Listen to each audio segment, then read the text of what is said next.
من الشيطان الرجيم بسم الله الرحمن الرحيم صلى الله عليك يا سيدي ويا مولاي يا رسول الله صلى الله عليك يا سيدي ويا مولاي يا أبا عبد الله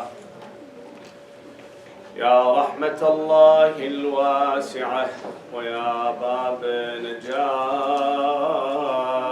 الأمة ويا عبرة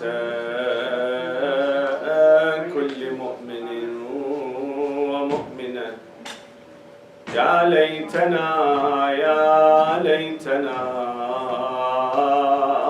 كنا معكم سيدي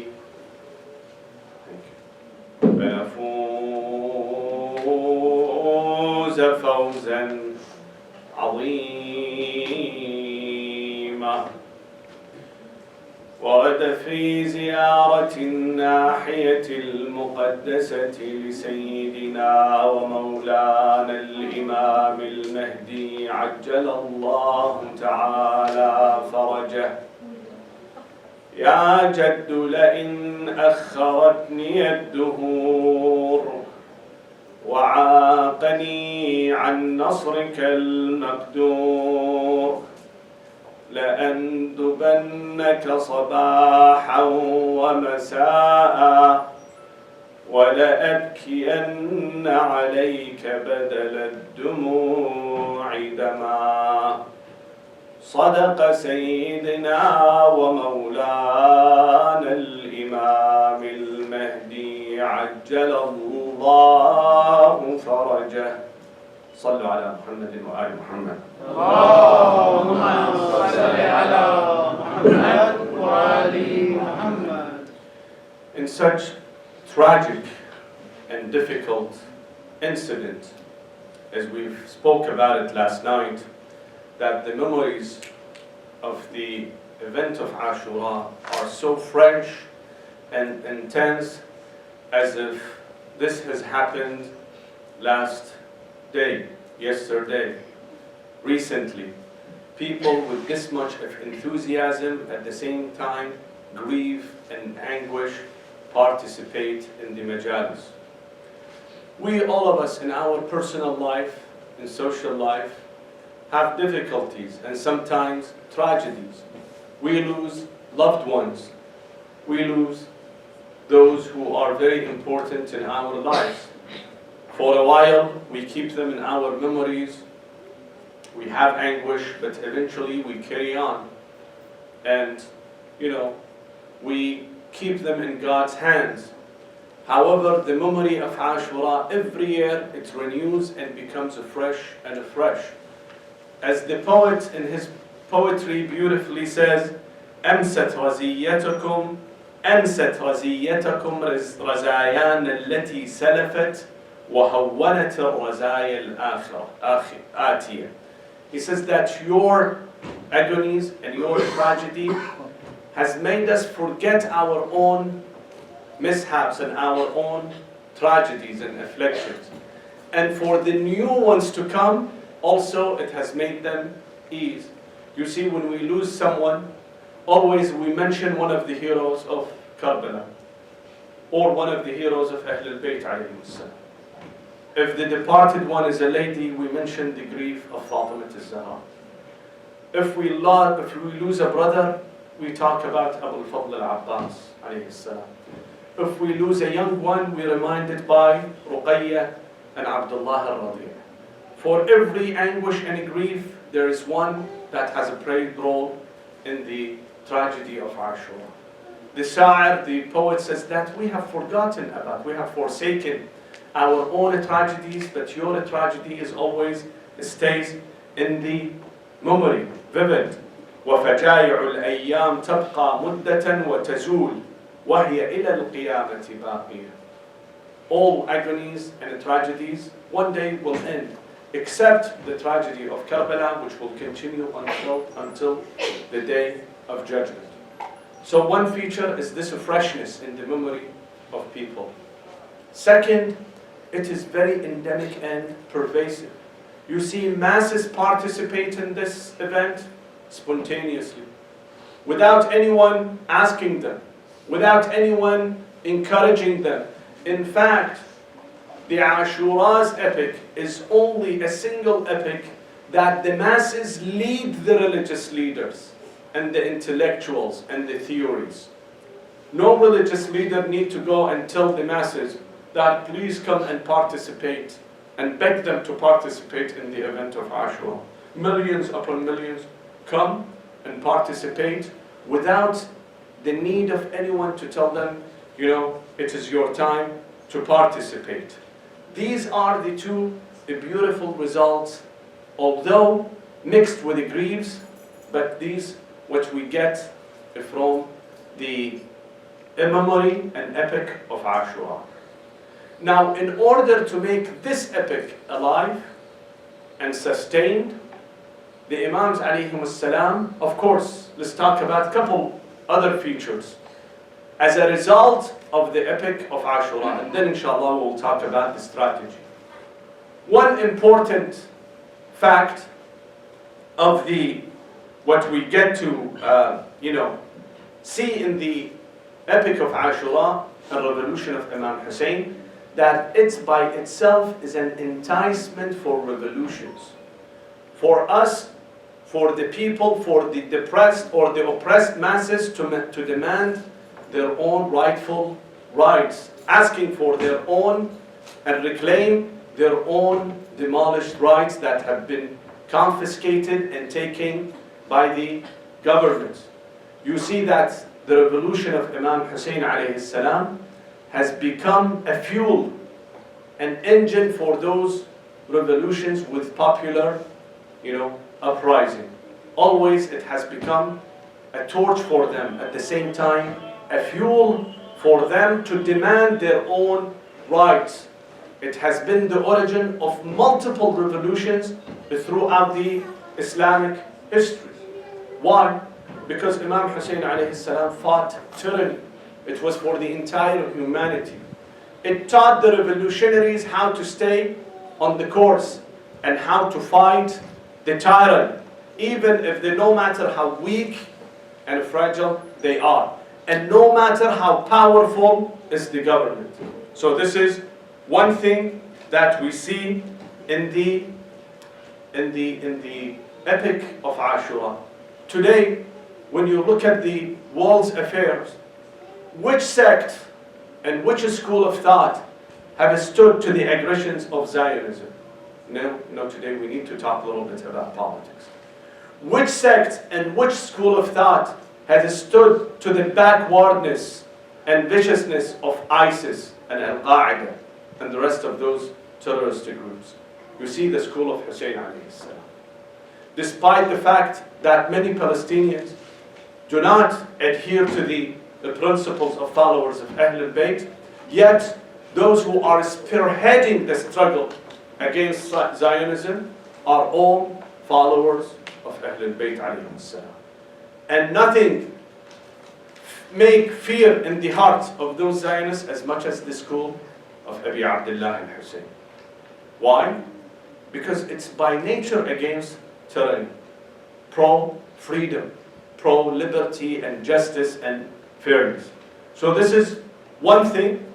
The other thing is that the school of Hussein has brought harmony and good relation among the followers of Ahlul Bayt. And this is extremely and beautifully demonstrated in the ziyarah of Arba'in. In fact, when you look at the world's arena today, you see that with the grace of Allah subhanahu wa ta'ala, despite the hardships, despite the conspiracy of the enemies, the followers of school of Ahlul Bayt alayhi salam are very coherent and moving in a single block. You see how they are defending their land, whether it is in Lebanon or in Syria or in Iraq or in Yemen, against whom? Against the tyranny. All one hand. You see, when we were students in college, in political science, they would tell us true democracies will not fight each other. Why? Because a true democracy adheres to the very principles of fairness, justice, and answering to the people, to the masses, always the interests of the nation in their thoughts. Therefore, no two true democracies fight each other. The point is very well taken here. The true followers of Ahl al-Bayt cannot fight. But look on the other side. Look, the camp of Yazid and Muawiyah. How many fights are between them? I don't want to mention names, but you can see them. Two countries who have been allied for so many years, nowadays they are fighting each other. Both belong to Bani Umayyah. Both belong to Muawiyah. Both belong to Yazid. Still, there is a bloodshed between them. Look at between Qatar and Saudi Arabia. Between ISIS and Nusra. Between UAE and Saudi Arabia. Both have adhered to the principles of Bani Umayyah. Both to them, Muawiyah is a great leader that they emulate and they follow. Still you see the differences and fights between them. Why? Because fallacies does not have a principle. While on the other side, on the camp of Hussein alayhi salam, principles. There is always talking about ideals and principles. Therefore, you see that the followers of Ahl al-Bayt alayhi salam are very well, together, coherent. We pray for the deprived people, of course. As the followers of Ahl al-Bayt, we care about all the oppressed. People who are in Kashmir, people who are in East and in West, anywhere there is a tyranny, followers of Ahl al-Bayt alayhi salam should bear the torches to fight these tyrannies. But when you look, you see that those people surrounding the Middle East, as if they are our families. We pray for them. We ask for their victories. Our hearts and brains and minds are with them, unlike the other camp. Why is this? Because this is a direct result of the revolution of Ashura. Because of the influence of Imam Hussein and his true cause. Therefore, the Imams alayhim salam have emphasized on staining and keeping this memory of Ashura, the revolution of Ashura, always vivid in the memories of people. I will be talking about the 3 points, and inshallah we'll finish. صلوا على محمد وآل محمد.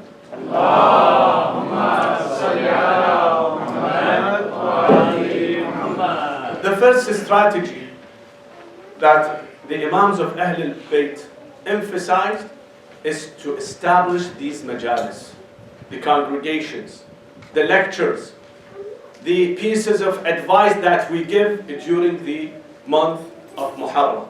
Al-Imam al-Sadiq alayhi salam tells one of his companions, Al-Fudayl ibn Yasar, tells him, Ya Fudayl, atajlusuna wa tatahaddathun? Do you gather and talk? Talk about us, talk about Ahlul Bayt. Fudayl says, Na'am ju'iltu fidak. Yes, Ibn Rasulullah, we do that. The Imam says, Inni litilka al-majalis uhubbuha. I love these kind of congregations that you do. I love these majalis that you hold together. Then he says, Ahyu amrana, farahim Allah man ahya amrana. Keep the affairs of Ahlul Bayt alive. Whoever keeps the affairs of Ahlul Bayt alayhim salam alive, Allah will keep his heart alive and enlightened. Al-Imam al-Rida alayhi salam, he says that man jalasa majlisan yuhyi fihi amrana lam yamut qalbahu yawma tamut al-qulub. Anyone who sits in such kind of majalis, his heart will never die on the day that all hearts are dead. The Imams alayhim salam have emphasized so much on holding these majalis that we are holding today. Why? For two main important reasons, brothers and sisters. Number one is to fight fallacies and distortion of Islam who was brought by the governments of Bani Umayyah. Of course, we didn't have one government of Bani Umayyah. Bani Umayyah used to govern ever since the time of the Prophet until today. Their line is very well and very clear. You can see that. They always had this campaign of distortion, misconceptions, giving fallacies.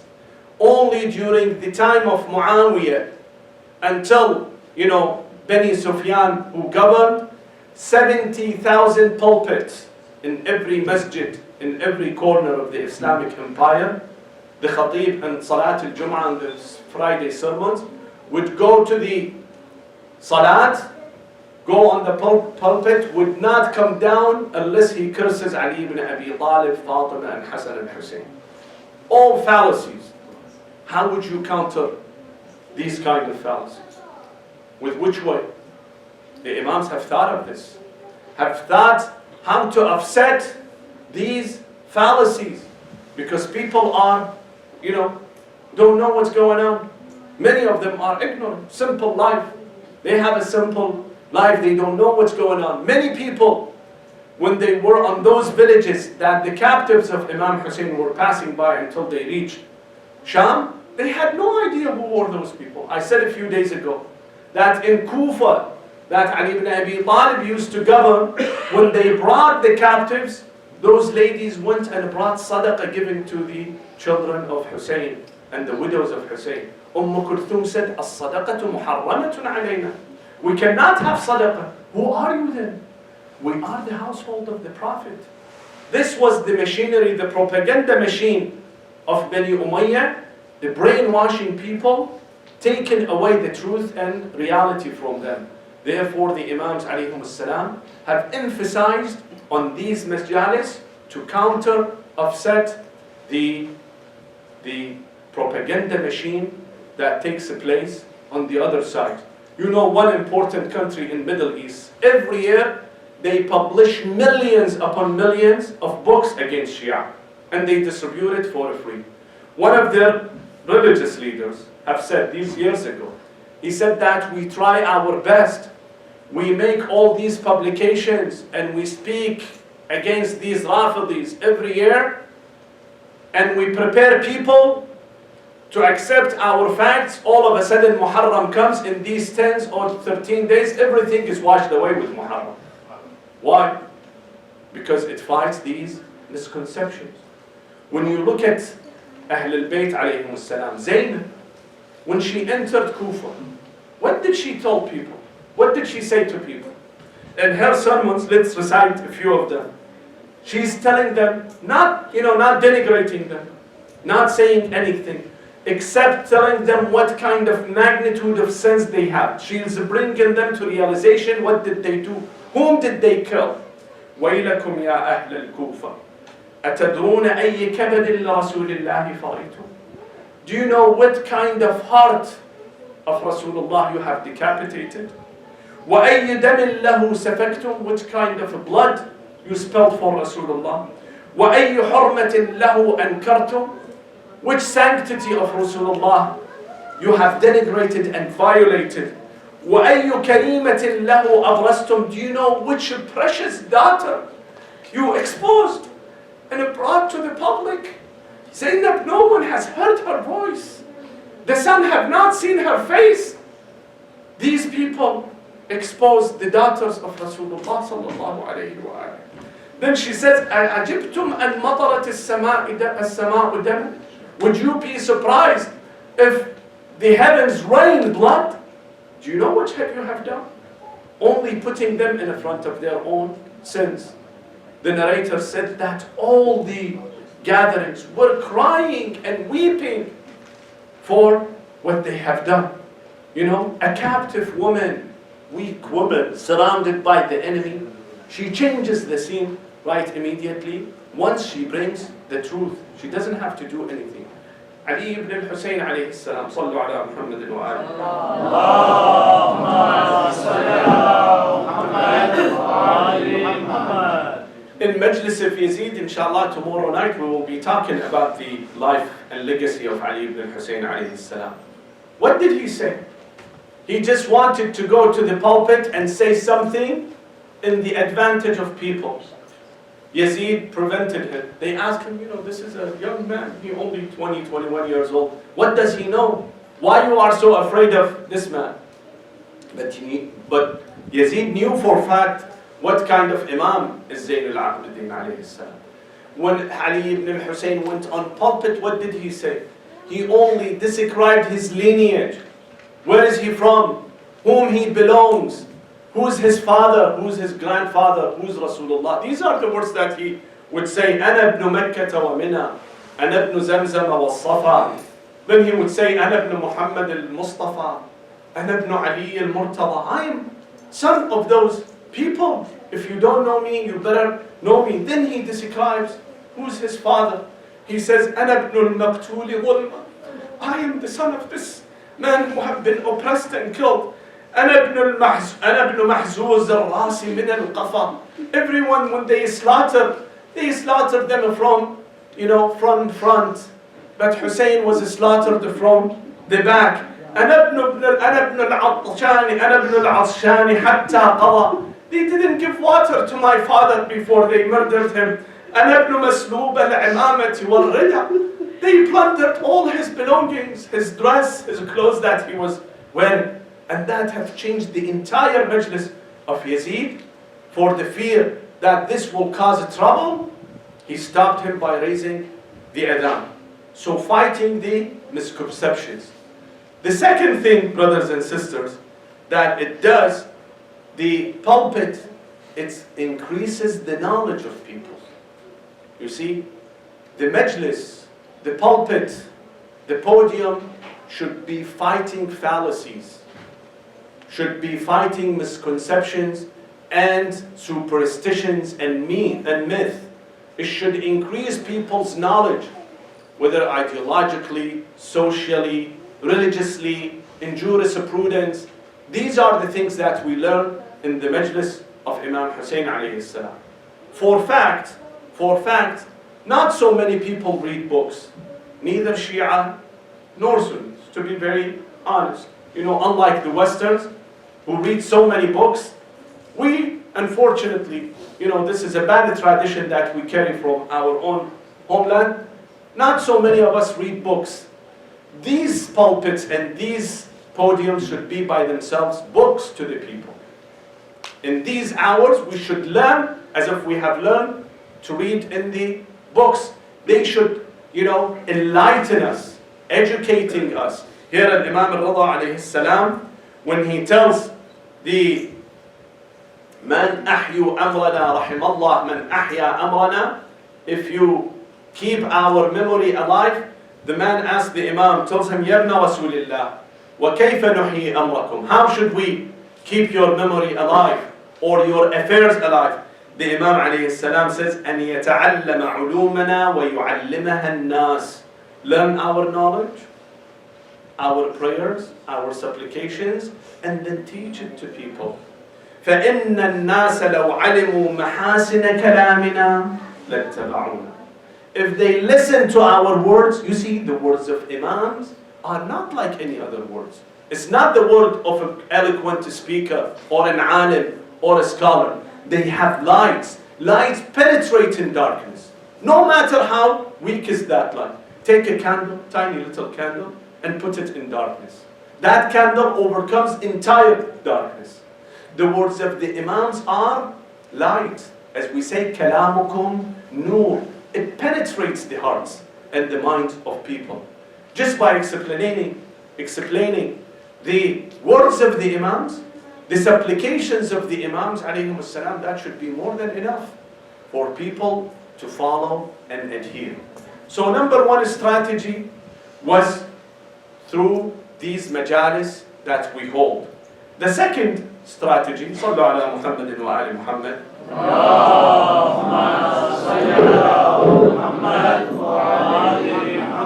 is to follow to encourage the followers of Ahl al-Bayt or all Muslims to pay visit and homage to Abi Abdullah al-Hussein alayhi salam.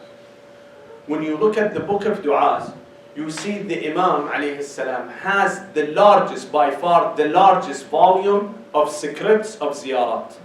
No other Imam has so many ziyarat as Abi Abdullah al-Hussein. I can count a few of them. On Monday, we recite on the day, recite ziyarah for him and Imam al-Hassan.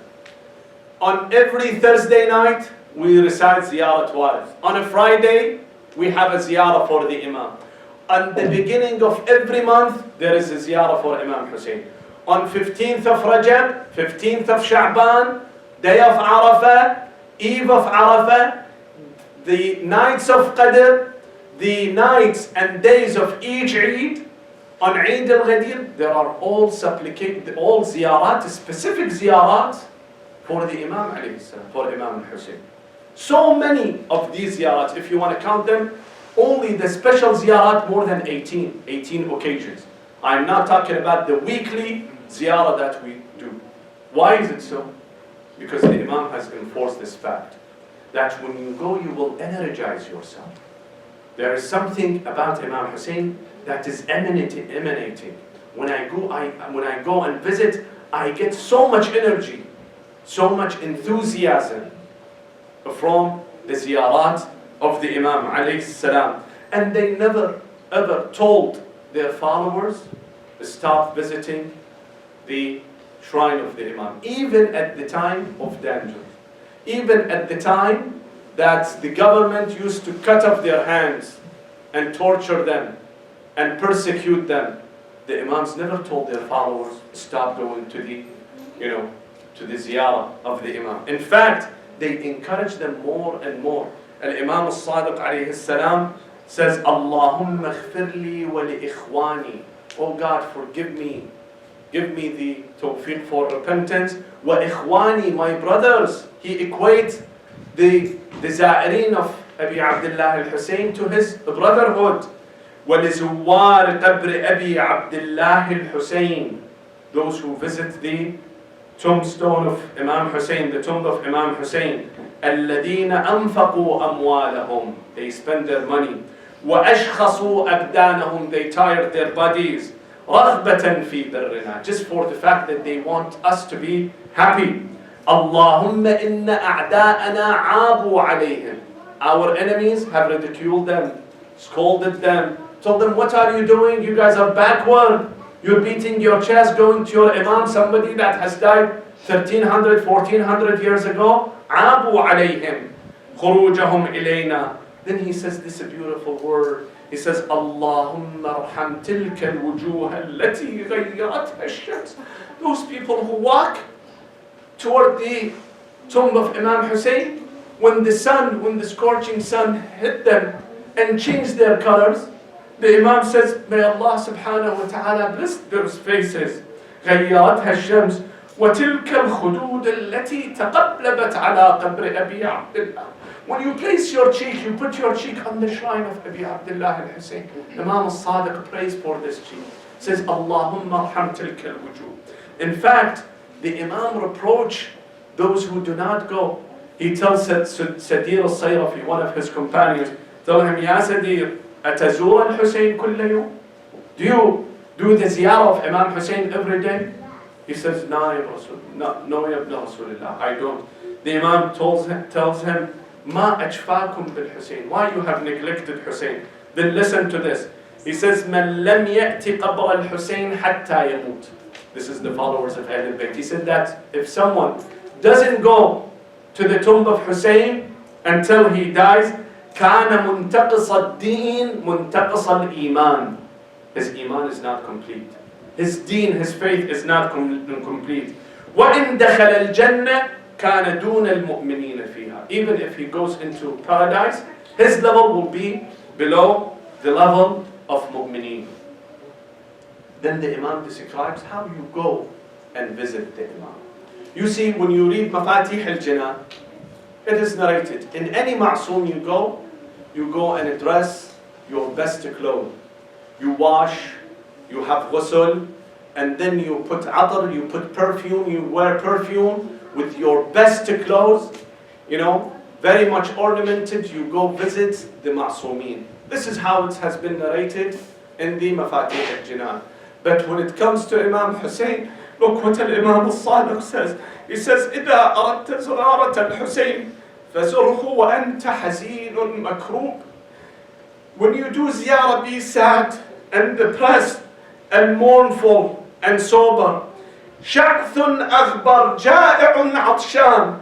Be dusty, rugged, and disheveled. The narrator says, why, Ya Imam?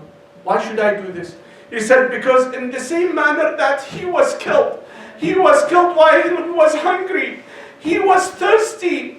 His body was all dusty, and he was saddened by his death. This is how the Imams ask us when you go and visit the burial site of Abi Abdullah al-Hussein.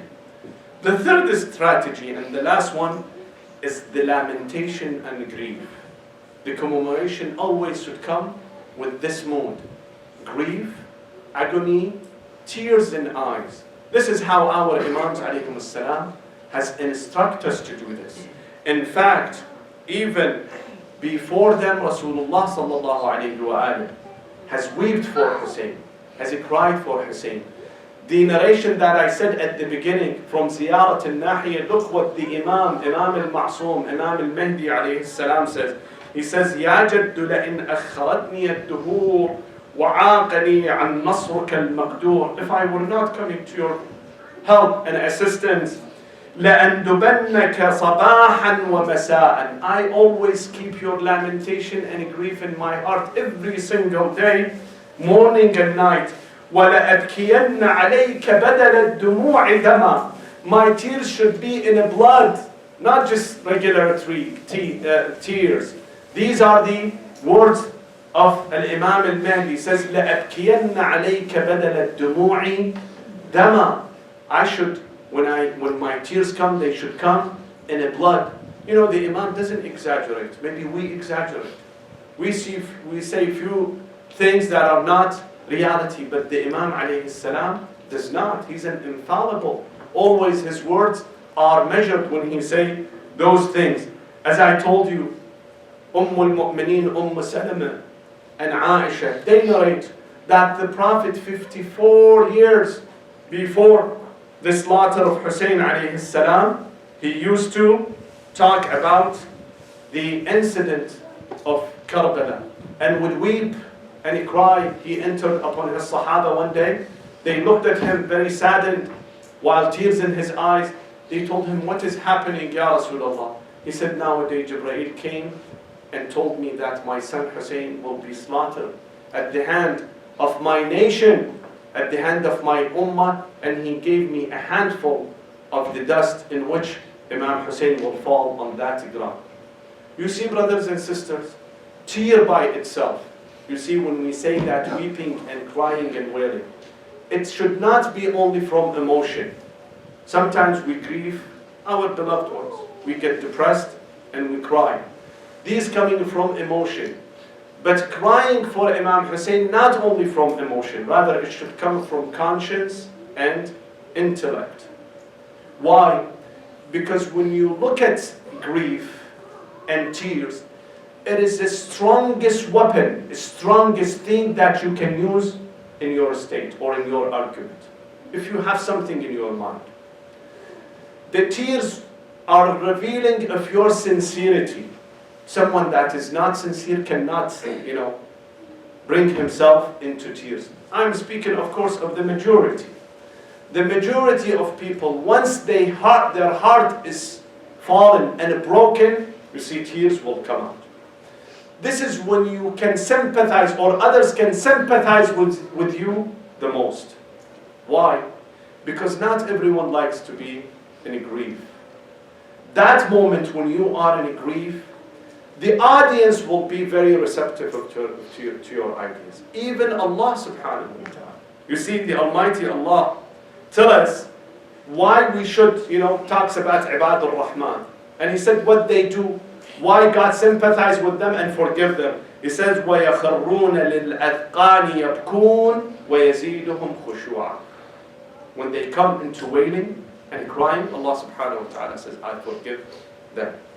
Another incident, why Allah subhanahu wa ta'ala considers the Christians are close to Muslim. إِنَّ أَشَدَّ النَّاسِ لِلَّذِينَ آمَنُوا إِنَّ أَشَدَّ النَّاسِ عَدَاوَةً لِلَّذِينَ آمَنُوا الْيَهُودَ وَالَّذِينَ أَشْرَكُوا.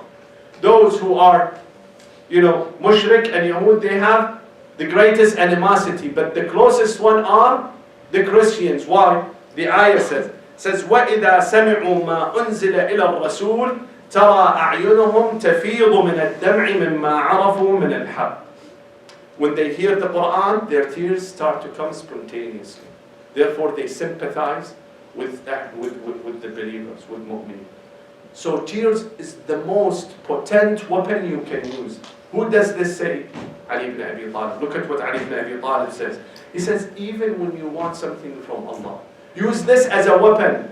يَا مَنْ اسْمُهُ دَوَاء وَذِكْرُهُ شِفَاء وَطَاعَتُهُ غِنًى ارحم من رأس ماله الرجاء وسلاحه البكاء وسلاحه البكاء.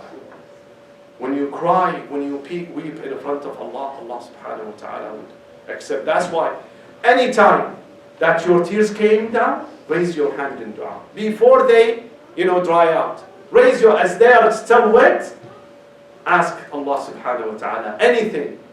Because Allah subhanahu wa ta'ala falls His mercy upon you when you are in tears. Therefore, you see the Imams alayhi salam, in many occasions, they emphasized on this fact. Shed your tears. In kunta bakiyan fabki ala al-Husayn.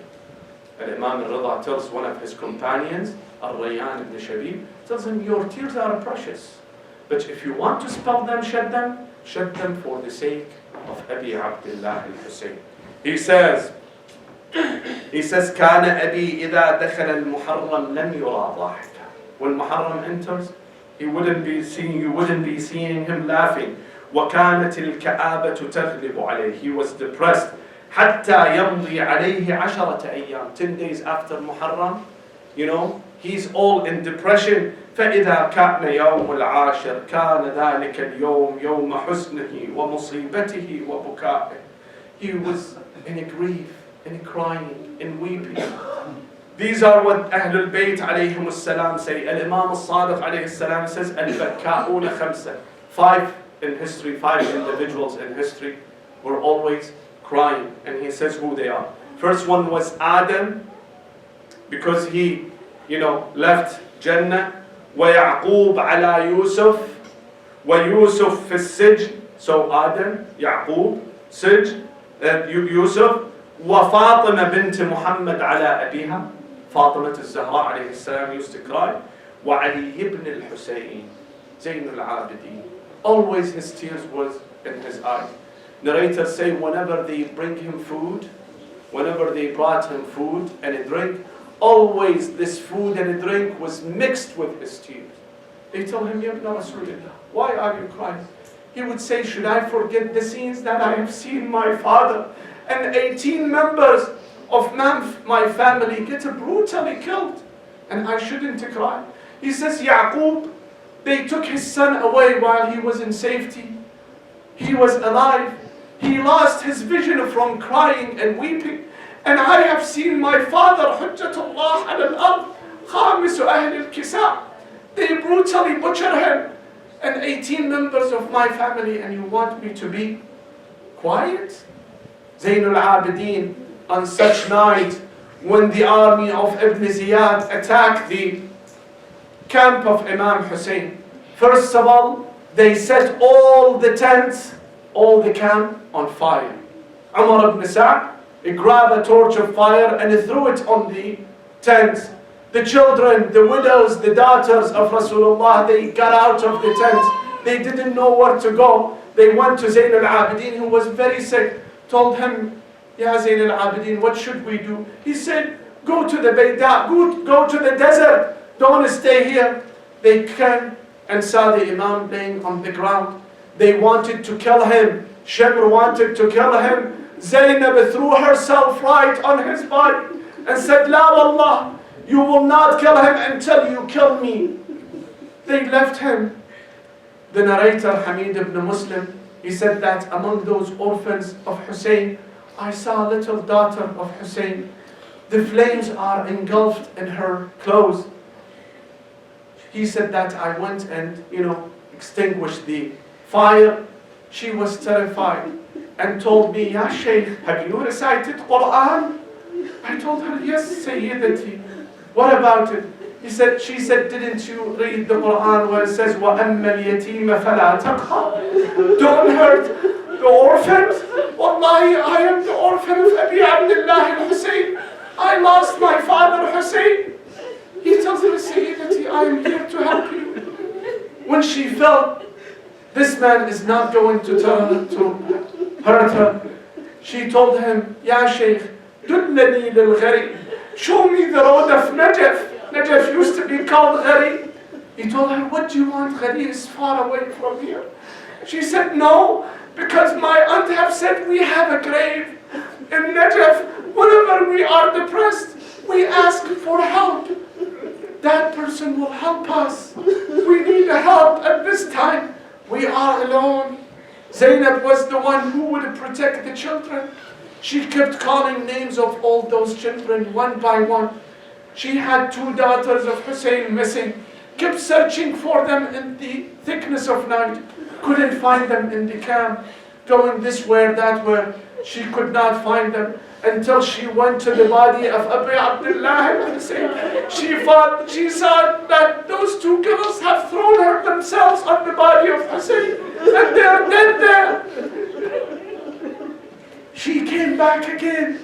She kept calling every person, every woman in the tent to hold them because she became the guard of those women. She kept calling, Rabab. Rabab is missing. The mother of Abdullah is missing. She's not there. Where are you, Rabab? Where are you, Rabab? All of a sudden she realized that Rabab went to the body of Abdullah al-Rabi'. Why? What are you doing here? She said, Sayyidati, milk has gushed in my breast. This is the time to come and nurse Abdullah. My little baby Abdullah. The soldiers went and told Umar ibn Sa'd, told him, you killed Hussein thirsty. He and his companions were killed. What about those children? Shouldn't you bring them water? He said, La bas, bring them water. They brought water to those children who were terribly, very much, thirsty.